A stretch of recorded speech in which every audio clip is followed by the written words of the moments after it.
Shalom and welcome to the Zionist Phantom closing event. My name is Jonathan Sarna. It's my honor to direct the Schusterman Center for Israel Studies here at Brandeis University. The Zionist Phantom really represents a pioneering effort on the part of our center to introduce the work of an Israeli artist, Professor Dana Arieli, to our worldwide audience via an online exhibition. Many of you have seen the exhibit. Even when it closes, it will live on through our website. It gives new meaning to eternal life. I want to take this opportunity to thank our friend, Dr. Rotem Rozental, who is Chief Curator and Senior Director of Art and Creative Programming at American Jewish University. I want to thank her for curating the exhibit and really advising us throughout this process. And I'm really thrilled to announce that we hope to mount a second online exhibition later this academic year. So stay tuned. Today, as I said, we are closing the Zionist Phantom. I want to thank Professor Adriana Katzew for joining us for this event and discussion, and likewise to express gratitude to my associate, Dr. Shayna Weiss, for helping to organize this entire event.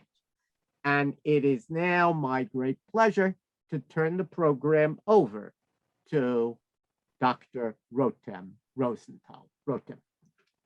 Thank you so much, Professor Sarna. It is such an incredible pleasure to be able to convene in this, let's call it their Zoom room together with everyone, and to be able to spend some more time with this exhibition and with the incredible scholarship and creative practice that went into this project, but to also expand this conversation. I'm so grateful for the opportunity to be with everyone here today. So I just want to thank you and the entire team at the Schusterman Center for Israel Studies for making this event happen and for making the exhibition happen. And of course, for giving a space to Dana Arieli's exhibition to happen, which is her first exhibition with a US-based institution, and it is quite a landmark. So today's event provides us with what I think is a very special opportunity that is rarely shared with audiences, and it's part of the reason why we were eager to make it happen, because we get to connect and cross-pollinate ideas, approaches, and creative projects between artists and speak about their work in dialogue. So the Zionist Phantom is driven by the ghosts that outline the Israeli landscape or the experience of the Israeli landscape. And in this overarching, ever-expanding archive and active platform, Professor Arieli shapes a panoramic view of a landscape that is defined by the presence of what is not there, of its missing limbs. Arieli has been looking at Israel's cities, suburbs, deserted homes, cultural institutions, people, stores, and interiors for decades. And she has been exhuming a particular sensorial experience expressed through the use of the term phantom, what the mind wants to see or hear, what it is convinced, even momentarily, is in fact there. More than conveying what was there, this experience highlights what will never return. And as you will hear momentarily from artist and Professor Adriana Katzew, who teaches at Mass Art, her photography-based work is also defined by collective and individual histories, by her family's past, and the broader histories and traumas of the Jewish community. She searches for stories and memories of people, moments, and places, creating image-driven works that include her own Mexican Jewish family. Not surprisingly, her teaching and research focuses on community engagement and social justice, and on the intersection between visual arts and Chicanx and Latinx activism. Adriana's work connects to Dana's in many different ways. She seeks to uncover stories that have been marginalized or forgotten and bring them to the forefront. And I'm so excited we get to hear about her work today. So here's what we're going to do today. Adriana is going to be in conversation with Dr. Shayna Weiss, Associate Director of the Schusterman Center. And then both Dana and I will come back and have a conversation about these works, and a conversation with all of you who are here with us today. So this is a cross-global effort combining Boston, Jerusalem, and California. And we're so delighted to be able to share this conversation with all of you. So Dr. Shayna Weiss, take it away. Thank you so much.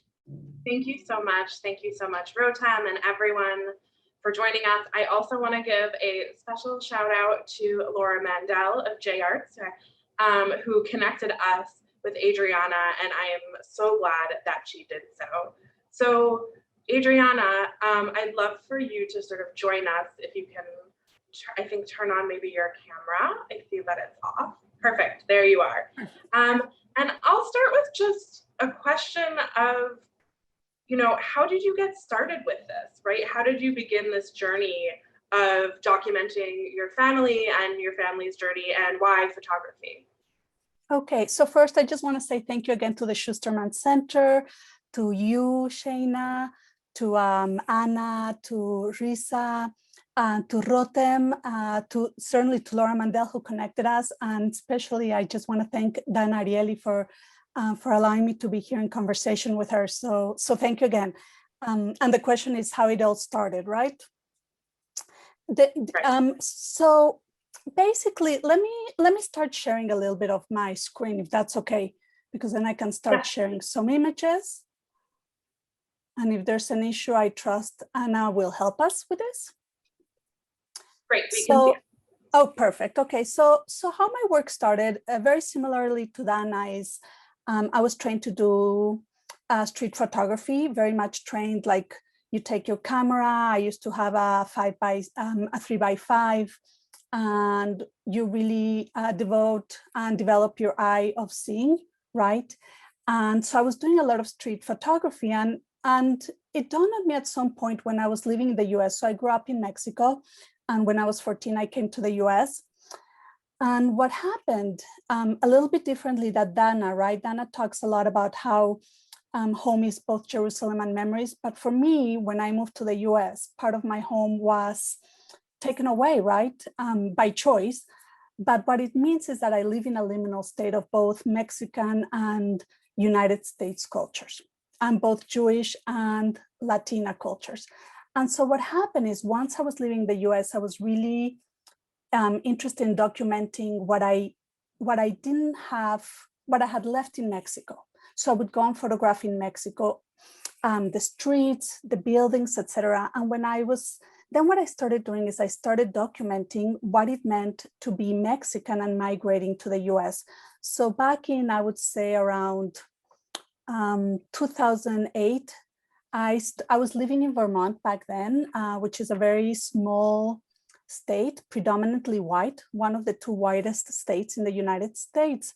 And there was a lot of dairy farms. And what happened then, Shayna, was that the dairy farms didn't have people to work the dairy farms, right? So they started bringing Mexican migrant workers. And what I started noticing is that this history, I come with a background from history and literature, US history and literature, is that we were having another repeat of that history, right? Again, migrant workers always coming in to fill the jobs that people in the United States could not or would not do, whatever the case may be. And this has been a really long-standing history.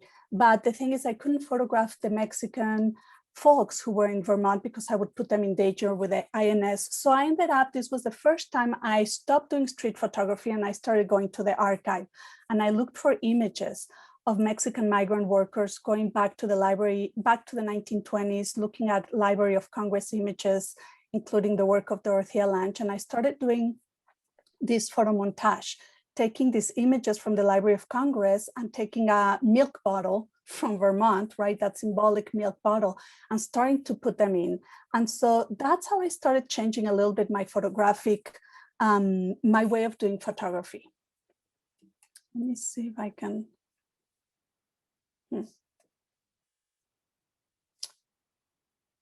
Anna, can you change it? I'm so sorry, my slides. Thank you. I think if you can go to number 2, that would be great. Thank you. Let me see. Oh, yes, perfect. So after doing that body of work, I just wanted to share that I was given by a friend of my mom's. I was gifted with all these objects of a Jewish woman. And I had never met this Jewish woman. And for 20 years, I dragged these objects throughout the United States because part of her objects, she had her own childhood photo albums and she didn't have any children.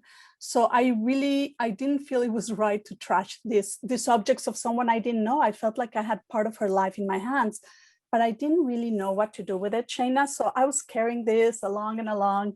And then I was with my students at Mass Art. We went to see a lecture by Christian Patterson. And in his talk about the red-headed peckerwood, which was his own photographic investigation of a murder that had happened in the US, and he would basically retrace the steps that this young couple who had murdered many people, he was retracing them. And so at that lecture, I thought, that's it, right? Nothing to do with this work. I said, I have to retrace this woman's life. And archive really expanded for me that, because as a historian, I look at archive as information that already is truth that exists out there, but I started having to reclaim the archive here. I started to do a lot of research about this woman, and I started using her objects. So here you see in this image, one of the negatives from her second wedding.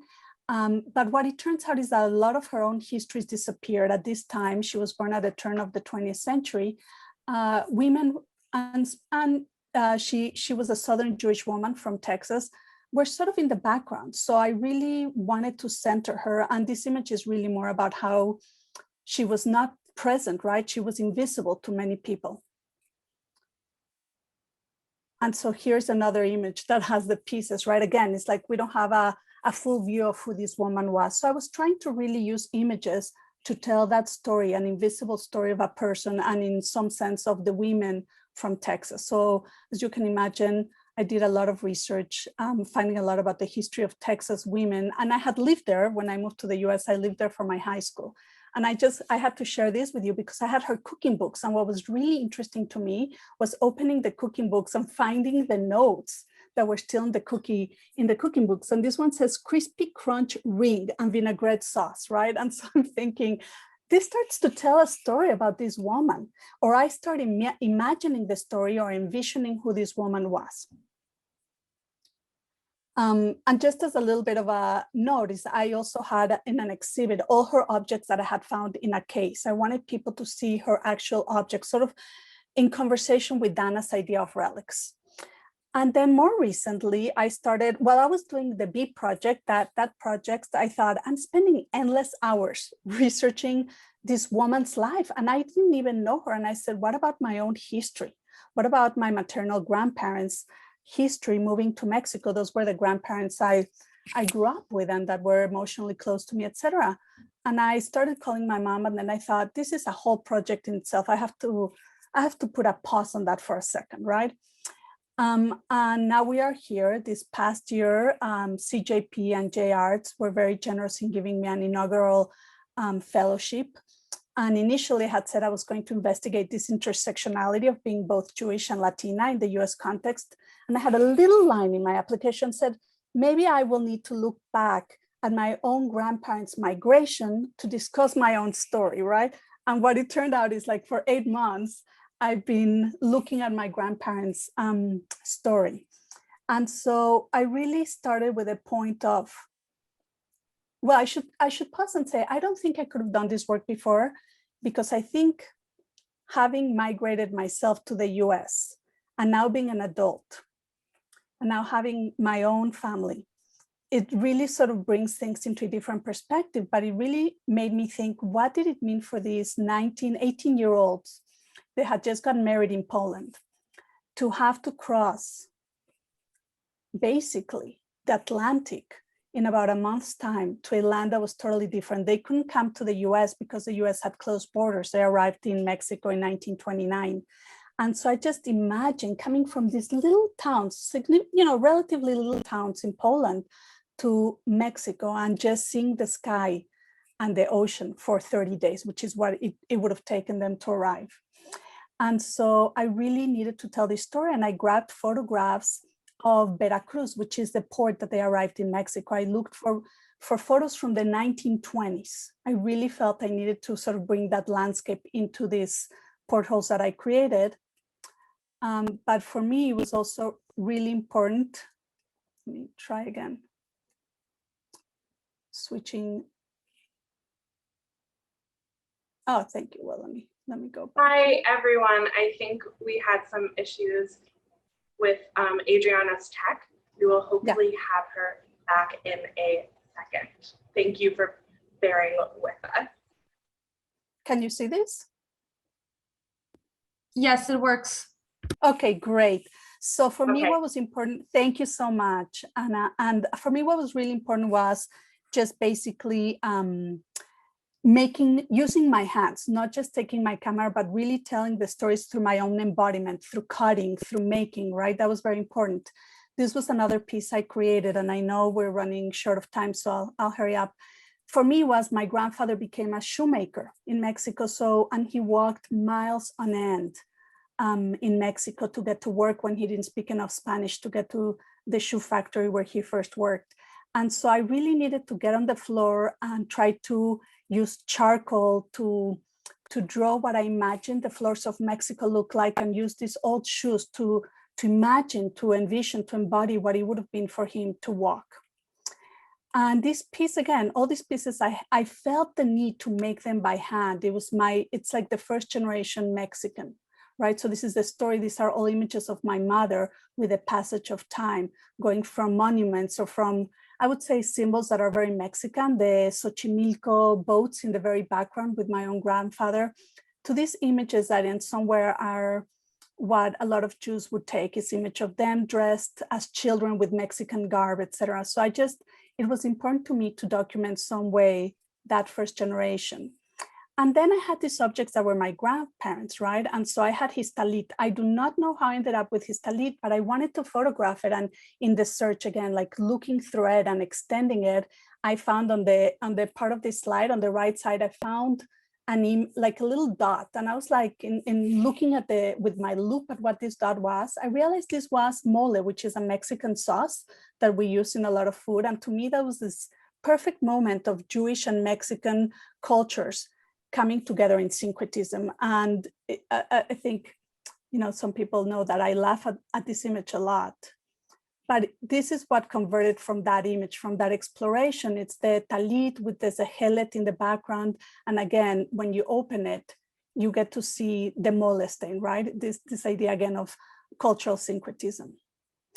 Another object I had of my grandfather was his domino set, which I used to play with him. And again, I wanted to capture this playfulness of what it means when you go to another country and you enjoy life in this country, still with to use Dana's words, the ghost of what you left behind. His family, my grandparents, a lot of their family members were murdered in Poland. But how do you establish a new life? And again, you see the syncretism of the dominoes with the Mexican colors. That is what I grew up with. Here's my grandmother's compact that she would take to all the Jewish holidays. All their friends from the same towns would get together for the Jewish holidays. So again, combining photography with her own object. And this is more, I'm showing you a close-up, but this is more of a book I created of all the fruits, talking about a little bit like Dana had talked about the sensory, right? The things that you cannot smell with photography. I often thought, like, what would it have been like to arrive in Mexico with this world of fruits, of tropical fruits coming from Poland, right? And this idea of a whole new world. And here, this you may recognize as the fruit slices that people here buy for Passover. But my grandfather used to eat this whenever he had his hands on it and dunk it in his Lipton tea. And so again, you see a little bit of the geometric abstraction or geometric abstractionism from Mexico, but this idea of, again, the circle and the portholes keeps making its way recurrent, right, as trying to capture something of their life. And I wanted to share this image, which is, I was able to get my hands on the migration papers that arrived to Mexico had. This was created by an organization, a Jewish organization in Mexico. And again, I really wanted to tell a little bit of the story through these tea bags. My grandfather used to drink tea every day, Lipton tea, not any tea. It had to be Lipton tea. And so I wanted to tell some story with that. And what I ended up doing is finding the photographs of their close friends that they would celebrate. And I have to, Shayna, I have to give credit to my mom. My mom has been the bridge that has allowed me to recover so many of these stories that otherwise I would not have, to excavate some of these stories. And she would give me the names. And so I dug through this, and I know I could have done something through the beautiful work of Photoshop to combine the images and the tea bags, but I really felt, again, I needed to do it with my own body and cut the images and glue them to the tea bags and dunk the tea and stain them with a tea. And I had to, of course, drink Lipton tea, and I would have to defer with my grandfather. With my Zayda, I did not find it as interesting as he did, but let me see if I can go to the next one. It's again a little stuck. Thank you. Let me go back one. Wow. So this is, I just have to go back. This is my Bobe Hume, my grandmother, as we would call her when she was young. Again, the photographs are from when they arrived or soon after, or one of their, these were a close couple that were good friends with them. Here was a good friend of hers that I remember, Mrs. Malche, right? I knew her more as an elderly lady. And this is more in homage of Dana, who has her own boxes with the archives of her photos. So I had created an archive box with all the tea bags in there. And then okay, so maybe we'll show the video. We'll show this video and then we'll bring in Dana and Rotem. Yes, absolutely. And I can skip, well, let me show you 1 minute of this. This is just a short version, but it's images of my grandfather and me through time, and his voice and mine. So again, trying to bring the different senses.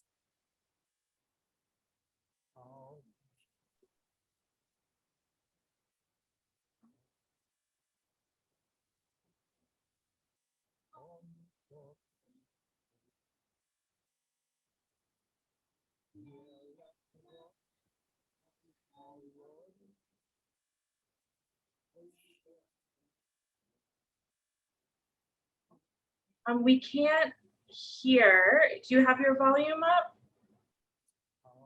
Hold on, let me see. Okay.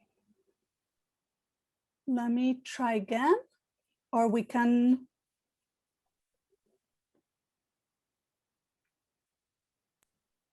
Adriana, if you just turn the volume up on your computer at the bottom of your toolbar and try again. Let's try again. Let's see if this works this time. Hold on 1 second. Sorry about the technical issues. Okay, here we go. This should work this time.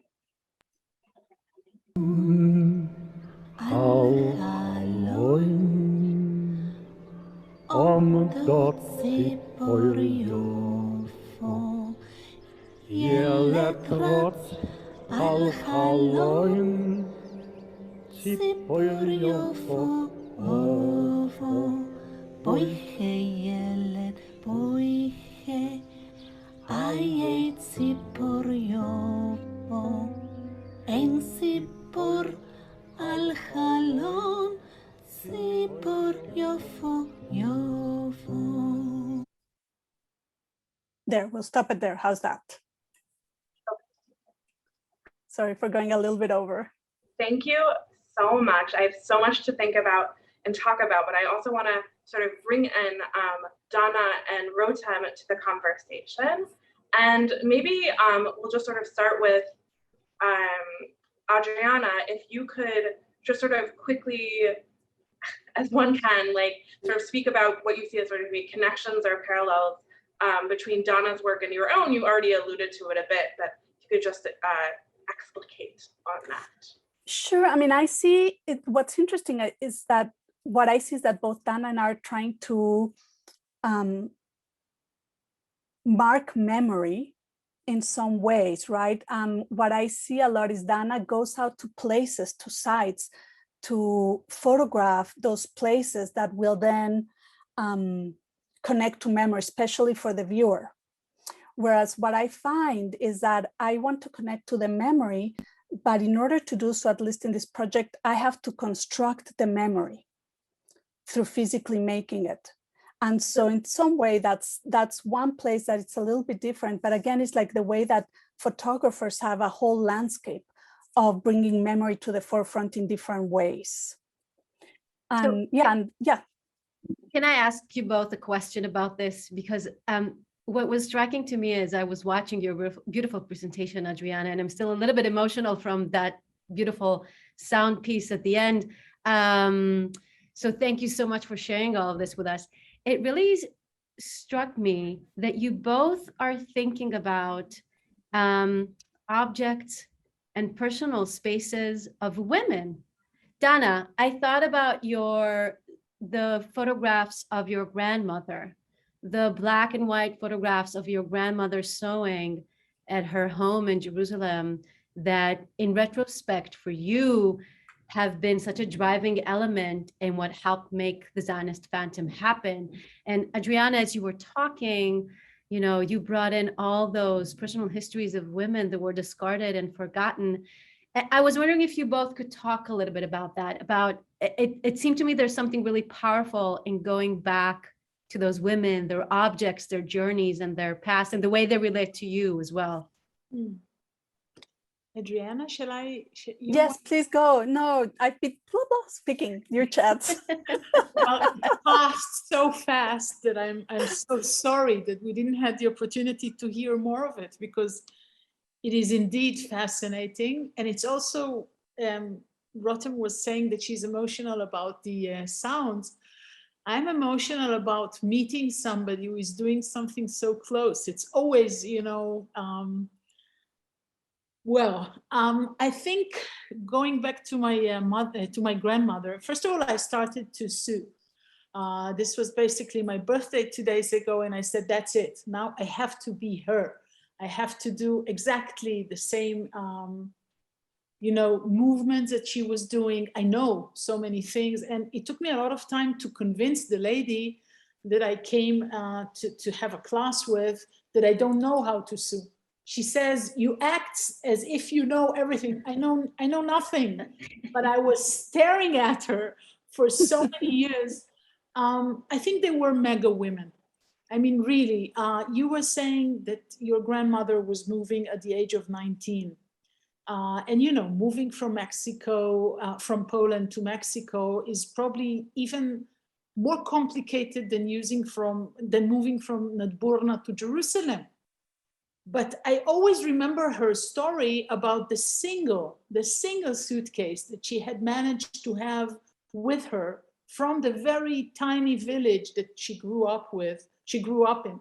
And this was something that my grandmother gave away, because for him, she was now a pioneer, coming with him to Israel. Of course, he was a Zionist, and she didn't have a clue. But the only thing that connected her to her family was this suitcase. And I believe that probably, at some point in time, and I really relate to your sentence saying that you must be mature in order to start working about your past, because I imagined this suitcase for so many years.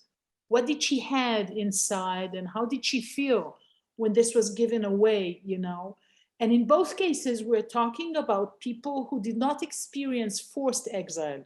They chose to do it prior to 1933. So, this is an amazing point of view, only for me, probably because I came from the world of the academia. it took me many, many years before I can use the term I, and I can tell her own story. I had to, first of all, realize, you know, the larger picture to understand what's behind it. And I'm telling you that I started suing because I know that I'm actually going to follow your path now with works that are much more personal.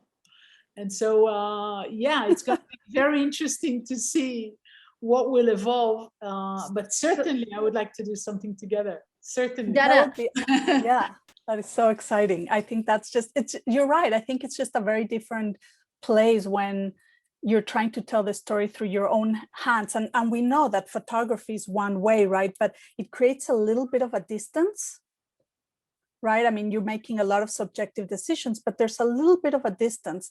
And the moment that, you know, that we're using our hands, whether it's in printing the photos or adding them to something else, it's a whole different story of understanding the connection, for me at least. So I want to ask you guys something about that, because you both allude to something that I think is very interesting and in a way also weaves your projects together. Sewing, pun intended. When I was listening to both talking about this right now, I was also thinking about how in both of your works, the work in and of itself and the use of the camera in and of itself becomes part of the research process. Becomes part. The research is an opening point for an exploration that then happens with the camera and with the objects and with your body. And I'm wondering if you could say something about that a little bit, because I think that also, and that's a separate question that we'll probably get to in a moment, but it also leads to the use of archives. So I think that's another part of the research process. But I'm wondering if you could talk a little bit about that. Dana, maybe if you could say something about the research process, and then Adriana, if you want to add to that as well. Okay. You know, Rotem, for many years, I was convinced that if I will go to a journey in Germany, following the relics, which is obviously at that point in time, not my family's relics, but other families' relics. And in particular, my field of study took me to study Nazi relics. So it was about, in the beginning, it was about Nazi objects. And of course, there is a big dissonance over there. So there was a very long period that I thought that once I would move from the archive, because what I do is history. So, you know, historians are in archives. And as soon as I will adopt the camera as a tool, something else would come about. It would become more personal. It would become artistic. It would become more emotional. And this was true. Only this journey was supposed, I'm talking now at my first journey to Germany following the Nazi relics in 2009. It was supposed to be a single journey that in somehow it will conclude it.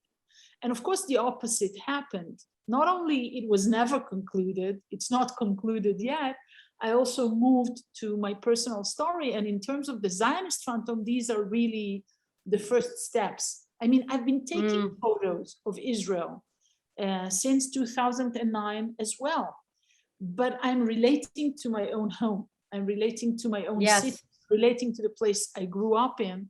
And over there, it's much more difficult to have the, you know, the eyes of the historian and the archivist. Here, I'm really connected. And so the camera is absolutely a tool, and I look at it as part of my archive, but this is not yet the personal archive. This is yet to come. And in that sense, it's different than what Adriana is doing. She's brave. So Adriana, say something about that, because I mean, what Dana's saying is absolutely accurate. I mean, it's not an easy decision for a scholar to put themselves in the I form, right? To bring in themselves in such a personal way into their work. Can you, and into their research? Can you say something about that? Yeah, I mean, I totally hear what Dana is saying. Is because as a historian, you're trained a certain way, right? Which is to look what is external. And I think for me, the moment I had the camera, especially with a B project, right? That's when it's like, I don't know who this person is. So it was not my history. But I realized that the archive as an artist, right? Not as a historian. So I had to really separate the historian from the artist. As an artist, I am given the freedom to imagine, to reinvent what archive is. Yes. And so artists have a very different understanding, or as of late, of what an archive can be, which is very different than historian. And so with B, I was forced to explore that creative archive because I was not going to find all the details. I didn't have someone to fill in the gaps. I would go to newspapers, so I could do a lot of it. But with my grandparents, again, what was interesting is that part of the research was asking my mom to tell me stories. My poor mother, I've made her write stories. I mean, I've like driven her crazy this past year. But what became really evident is that she has a memory that's closer to her parents, but it's her own memory, right? That's not reality. Yeah. That's based on reality, but it's her understanding of it. And then she shares it with me, and then I make a different understanding and meaning and memory out of it. So the archive becomes very different. The archives almost becomes the objects. And then the other part of the archive is, what story do you need to tell and construct with these objects? This reminds me a lot of Saidiya Hartman, who wrote an amazing book, Wayward Lives, Beautiful Experiments. And she talks about these issues in the context of Black and African American history, in terms of, you know, we'll never know what we don't know. And maybe there's an obligation, as you two are both doing, to insert some creative, I don't know, thought into the process. And I really just sort of love this idea. And I'm thinking a lot about it and how it applies, not just, of course, to the context of Jewish history and migrational history, right, which is always a story of loss, but perhaps other groups as well. Yeah, I don't have necessarily a question for that, but I just thought it was a really interesting comment and reminded me of so many discussions about the place where the art and the archive meet. And also there's an interesting element here, which Adriana alludes to. The archive has this inherent aspiration for accuracy, right? For strict procedures, for categories, for order, for the shaping of meaning. But as soon as you bring in the human memory, as Adriana is saying, as soon as you bring in the personal experience into the archive, that aspiration is inevitably disturbed. And that's something that happens in any archive. And it's interesting to see how Adriana in her work is kind of leaning in to the memory, to the personal experience. And I see there's also an interesting question in the chat about those meeting points between analog and digital, and the use of your hands, the use of craft, the use of your body, and the use of those digital technologies. Maybe can you talk a little bit about, each of you from your own perspective, of course, about those meeting points between the analog and the digital, the hand and the eye, as it comes into play in your work? I feel much comfortable relating to your question regarding the fact that the archive, you know, is going through accuracy and order, and there's no freedom of telling your personal story, because obviously I am still there. I mean, it's not that I can't see myself going beyond documentary photography. I do. I think that in most of the cases, what I'm trying to do is take the site out of context, so that people will tell me, where is it? What are you relating to? I mean, there is a lot of talk about political abstract photography in my work. I'm trying to do something that is at the one hand political and talks about, let's say, current policy or contemporary politics. But at the other hand, I wouldn't like to be too political, too overt, and so on. And I really feel, and this is relating to your second question as to the issue of the craft, that it's certainly going to evolve into working more with my hands. But I admire people like, for instance, John Hartfield, or also many artists that, by the way, Adriana, were active in the country that you were born in Mexico. This is a place that I come back again and again, and I do a lot of photography there because it's fascinating.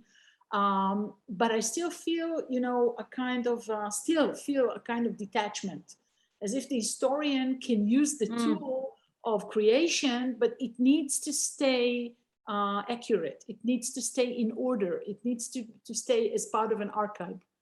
But I really feel that, it's like in the tip of my hands, I need to do it soon. So there will be a change, but at the moment, I'm still there, And of course, all the other things like sewing or wicking. I really loved, of course, the tea bags, because I think it's it's a very strong work, a very strong piece of art.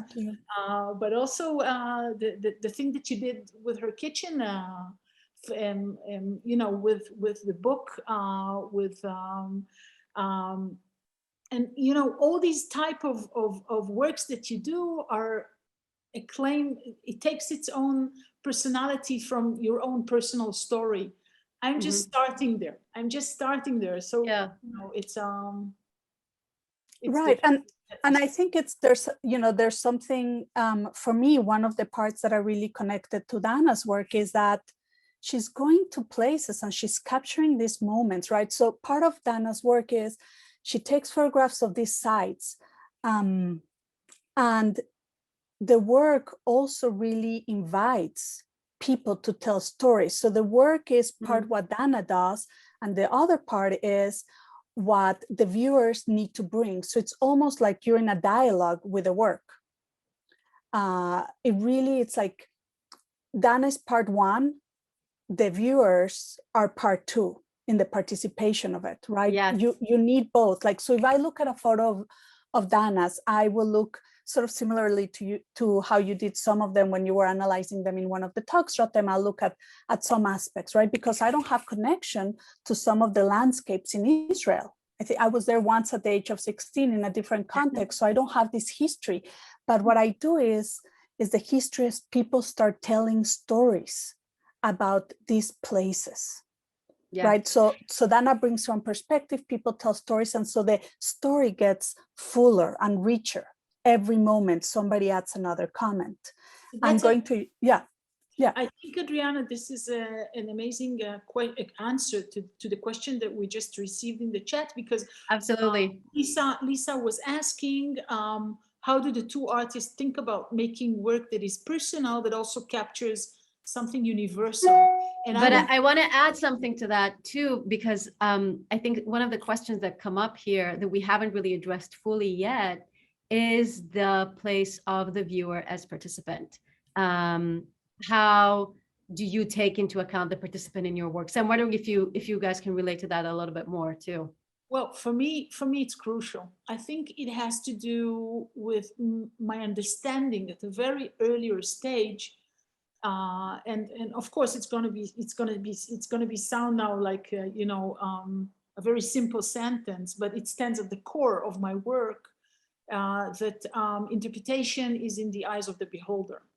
Meaning, there's always the story that I would like to tell about a single image, but if you put it out there, and I'm working with my sites now for almost 6 years, and there are many comments, and so it amazes me that if there is this series that deal with the trees that went through Hiroshima and Nagasaki, which is a series that I'm really related to. It was exhibited recently in Frankfurt, and somebody comes, even if you speak Japanese, and I have somebody who can translate it for me, because of course I don't speak so many languages, and then you realize that this specific tree standing in Hiroshima, telling the story of his grandmother, could lead him to write his personal family story as if it was a tree that I took here in the south of Israel. I'm about to open in a few weeks an exhibition which is really important for me, It's called Scars of Coal. And it's Tzalakot Mipecham. It's not so Tzalakot Pecham. It's not so easy to translate, but it deals with Gaza envelope. And this was the only time in my life that I was really actually close to being Lee Miller, meaning to be a photographer in a war zone, you know, because I took myself to Gaza envelope for a couple of times, but at least once I was there immediately after May 2021 war. And normally I wouldn't get so close to political war zones or to accuracy. I would always prefer history and the archive point of view or the historical. Yeah. Here I had to, and then of course I put it in the site and I asked people to write. Please tell me your story. Tell me your everyday life. Tell me your experiences.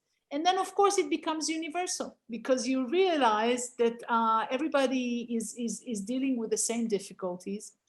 You know, I was really debating with myself if I want to do something about COVID-19 because this is really a relic and a phantom. Eventually I decided not to. Not yet. It's not a relic yet. That's the problem. Yeah. But I mean, all these empty spaces, you know, all the museums, alone, all the hospitals, all the areas that people were not even dreaming of going through because everybody is closed in their own places. At the end of the day, if the image is telling a story and somebody relates to that and he tells me his personal family story, then I believe that photography matters. Maybe even matters as it never did before, because this conversation with the people who are, you know, watching your work is, it becomes something completely else. And this is really touching sometimes, the stories, really. Dana, before I turn that question over to Adriana about participation, I'm curious, just hearing what you're saying right now, do you think that is something that is a unique quality to photography? The way it triggers those stories? I believe it does. And I think this is probably why Adriana, when she's moving from just photography into the wonderful pieces of art she's making, she's still using photography because photography is of course it's a huge debate and we both know it. This is Rotem, your field, your PhD, but people relate to photography as truth. And I think at this particular point in time, it makes it easier for them to tell their personal story, as opposed to if they had to relate to a complete abstract painting, say, I don't know, Malevich, okay? Something that, well, of course, it makes it much more difficult to convey your own personal story. And here photography makes a difference because there's always this photo album, there's always this family photo album, there's always this story of the friends of your grandmother. And this is the easiest way to start, you know? It's the easiest way to start a story because everybody have it. Our own stories. To start a story with to figure out that you need to start it with your own story. Absolutely. Adriana, can you talk a little bit about participation and viewership in your work? Sure. I mean, I want to start by the same point that there's something in the specific that can become universal. I agree with Dana about that. So like the work that I've created, it's obviously specific to my family, but as I tell stories, people can start saying, what was the story of my own family's immigration? Whether it's to Mexico, whether they're Jews or not, people have stories, forced exiles, not forced, I would say in some of the Jewish cases, it's forced, not the same as slavery, but in pretty harrowing ways, right? You were a man, you would get killed if you were 18 and they would put you in the army in Poland if you were Jewish, right? So what happens is that there's something in the specific that can become universal. For my work this past year, I did a whole bunch of workshops inviting people to actually grab an object in their household that was meaningful to them, that held memory, right? And so what's beautiful is that, I mean, you just have to look around and objects hold memory. And the more you think about it, you go, what about this? What about that? And so people started grabbing these objects, and part of the workshops, I would have them really look at them from the macro level, sort of like the whole thing, to the micro, like finding those moments in their object that told a story, and photograph that, and giving them the power to photograph those stories, and then to send me those images and to write the story as to why these objects were meaningful to them. And so I'm working right now on a piece that it's going to sort of sew together, and metaphorically it's gonna it's gonna weave together all these stories, right? Because in the specific, we start getting the universal. And as a professor, I do the same. I'm teaching students who will become artist educators. And most of my students are white from suburbia who will be working in urban settings with a lot of students of color. And so I always tell them the way you're going to relate to your students is if you investigate your own family's migration story, because you will find something about that that will humanize that journey, and that will allow you to connect better to your own students. So for me, that's really important. And to your question about is photography something that reveals the truth? Well, it's, you know, when you have a painting, and this is just my opinion, there's a layer, right? You see the artist's hand, you see their strokes, you see the way they move the brushes. With photography, there's a lot, again, subjectivity, a lot of decision making, but there's still the idea that it's telling you something that is truthful, and it's also accessible. Nowadays, you know, we all have this. So people can start telling their stories with this. It's no longer you need the 4x5, the 8x10. You can start telling stories through these objects. So I think it opens up a way that people can connect to the work. It's interesting to me. Oh, I'm sorry. Go ahead, Shayna. No, I just want to jump in, and I wanted to sort of say two things and think about this as our time together starts to wrap up. And the first one is, one of the things I loved when thinking about your two works sort of side by side in juxtaposition is this idea of exiles and diasporas and homeland, right? And maybe some of us were taught, I was definitely taught, right, that like I was in exile as a Jew living outside of Israel, and Israel was the homeland. But of course, like as I grew up and started my academic work, I realized that the realities were often much more complicated, that for a lot of people, Israel was a form of an exile from their former homeland and vice versa, and all those different sorts of levels. And, you know, thinking about the idea of Mexico as a homeland or Poland as a homeland, just so fascinating to me. But I actually wanted to sort of stir the conversation towards sort of thinking about this time of year with Yom Kippur, with the Day of Atonement starting tomorrow night. And I know this is a theme, a conversation I've had both with Dana and Adriana, is thinking about stories and forgiveness, right? And atonement, right? And silence, and how these processes, whether it's recovering hidden parts of the archive or taking pictures of places where atrocities happen, can sort of begin some process of reconciliation, and what role that has in all of that. I know that's a big question, but I wanted to throw it out there and see what either one of you thought. So feel free to jump in from anyone. So I can jump in. It's kind of interesting because I've been looking with two of my students at the work of this Jewish woman, Friedel Dicker Brandeis, who brought art supplies to Terezin. And even with the knowledge that she and her students were going to die, most likely were going to be murdered, she had hope that at least they could see the days that they were alive, that they could be creative, that they could tell their stories. And so that to me in some way connects to the idea that with collective trauma, people still need hope. People still need renewal to continue to live in a meaningful way, no matter how many days you have left. And in terms of community with Sukkot, right, it's about gathering, it's about joy, but it's also about bringing community.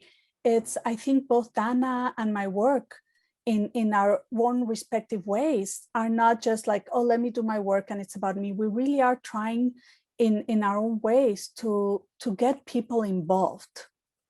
And I think that's really important.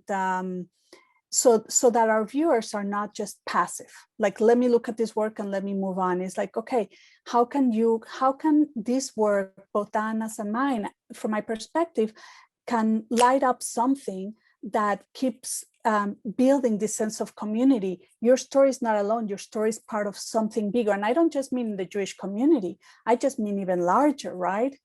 I mean, certainly in Japan, as Dana is photographing some of these sites, they're not Jews who are going there, but it's about creating those connections, those universal connections. So starting with the issue of universal connections, I think that, you know, culture of memory are really different in various societies. In Japan, they hardly talk about the war. If you want to see what happened after Hiroshima and Nagasaki, you need to go to the Peace Museum. This is the name. And this is much more than mentality. It's a different way to look at the past, to learn from the past. And I think that answering partly your question, Shayna, I mean, it's hard to talk about art as something that have a role. You know, we all know what is the meaning of art that has a role, like in totalitarian systems, in mobilized art. This is a very complex relation, but at the end of the day, I think ethics is really important. And once you tell a universal story and there's a collaboration of the viewers, it becomes a whole different ballgame. And this is why I believe, you know, that art is normally telling a universal story, even when it tells the personal story of a single family that had to go through a forced exile in the 20s and the 30s. Because at the end of the day, wherever you look, there's somebody who has experienced exile as we speak. And in many cases, it would be forced. In many cases, it's a result of not letting him choose where it is that he wants to live. And many people around the world don't even have the alternative of going back to the places that they were born in. Think about, you know, Syria. I mean, there's so many examples. Just a few 100 meters from my place here in Jerusalem, and this is crucial. You know, so long that people do not experience freedom. I mean, in the Zionist Phantom, it was really important for me to have comments in Arabic, and I was taking a big chance because I don't speak the language. So, you know, and Google Translate is a shame. It's a problem. So there was this time before I could realize what they're actually writing about. I was documenting a tribe close to here, Khan el-Ahmar, which is a place that is about to be evacuated. And the people that have been living there for 70 years are about to face forced exile here in Jerusalem, really close by. And it was really important for me to understand what they're writing. And I had no clue if they're going to attack me for being a Jewish Israeli photographer dealing with their conflict. And I was amazed to see how at the end of the day, when you respect people and the photo is showing their habits, then of course the comments are going to be, I mean, there wasn't even a single comment that had something troubled me, the other way around. So yes, at the end of the day, it's a tool for making a better community, and we must think how we use it, but not doing it in a way that it becomes a political poster. I don't believe in political posters. So although I can continue talking with all of you for hours and hours, I'm afraid that our time here has come to an end. I want to mention again our call for artists, which is open now to host another online virtual exhibition for next year. I of course want to thank everyone who made today happen, the doctors of and professors of Adriana Katzew, Rotem Rozental, Dana Arieli, Director and Professor Jonathan Sarna, and of course all who worked very hard behind the scenes, especially Risa and Karen and Anna, to make not just this event happen today, but also the online exhibit so beautiful as well. So thank you all again. Please also check out our upcoming events, which are all on our website and in the link in the chat. I hope you all have, for those who are marking it, a meaningful Day of Atonement, and we will see you here again soon at another Schusterman event. Thank you all so much. Thank you, everyone. Thank you. We are so grateful. Gmar Chatima Tova, everyone. Thank you.